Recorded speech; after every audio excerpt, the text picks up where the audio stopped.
నెల్లూరు నగరం ట్రాఫిక్ నగరానికి care of గా మారిపోయింది. రోజు రోజుకి నగర రోడ్లు పద్మ వ్యూహంలా మారుతున్నాయి.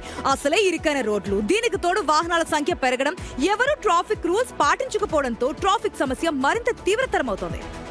నెల్లూరు ట్రాఫిక్ ఇక్కట్లపైన మరింత సమాచారం మా ప్రతినిధి సురేందర్ అందిస్తారు. నెల్లూరు నగరం అంటేనే ట్రాఫిక్కి నరకంగా మారింది. కలెక్టర్లు, ఎస్పీలు, కార్పొరేషన్ కమిషన్లు ఎంతమంది మారుతున్నా ట్రాఫిక్ సమస్యకు పరిష్కార మార్గం చూపేవారు మాత్రం కనిపించడం లేదు. అయితే నగరంలోనే ఆత్మకూరు బస్టాండ్ వద్ద నుండి రైల్వే అండర్ బ్రిడ్జి ప్రాంతంలో సిటీ బస్సుల కోసం స్టాండ్ ఏర్పాటు చేయడంతో పాటు బస్సులు ఎక్కడ పడితే అక్కడ నిలుపుతుండడం, వాటిని ఆనుకొని వందల ఆటోలు నిలిపి ప్రజలను ఎక్కించుకోవడంతో ఆ ప్రాంతంలో నిత్యం ట్రాఫిక్ సమస్య ఏర్పడుతుంది. వాహనాలు పెరిగినా రోడ్ల విస్తరణ మాత్రం అదే స్థాయిలో లేదు. ఫుట్పాత్లపై ఆక్రమణలు, రోడ్లపై పార్కింగు, ట్రాఫిక్ నిబంధనలు పాటించకపోవడం మరింత దిగదారుస్తుంది. స్థానికులు కూడా ట్రాఫిక్ క్రమశిక్షణ లోపం గురించి తరచూ ఆందోళన వ్యక్తం చేస్తూ వస్తున్నారు.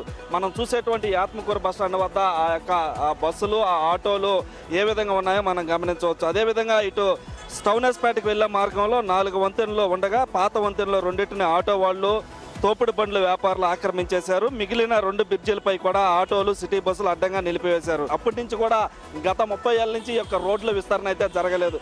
దీంతో వాహనాలు ఎక్కువైపోయి అదేవిధంగా నగరంలో తిరిగే ట్రాఫిక్ ఆటోలు ఏవైతే ఉన్నాయో ఆ ఆటోలే కాకుండా బయట ప్రాంతాల నుంచి దాదాపుగా 20,000 పైగా ఆటోలు నెల్లూరు నగరంలో తిరుగుతున్నటువంటి క్రమంలో దాంతోపాటు సిటీ బస్సులు ఎక్కడ ఎత్తడం, అదేవిధంగా నగరంలో చాలా చోట్ల ఆక్రమణలకు గురవడంతో ఈ యొక్క ట్రాఫిక్ సమస్య ప్రధానంగా ఏర్పడుతుంది. ట్రాఫిక్కి అంతరాయం కలగకుండా ఉండేలా చూసి ఆ యొక్క ట్రాఫిక్ ప్రజలు నరకంగా భావిస్తున్నటువంటి క్రమంలో వారిని ట్రాఫిక్ ఇబ్బందుల నుంచి కాపాడాల్సిన బాధ్యత ప్రభుత్వం పైన ఎంతైనా ఉంది. వీడియో జర్నలిస్ట్ మనోజ్తో సురేంద్ర, బిగ్ టీవీ, నెల్లూరు నుంచి.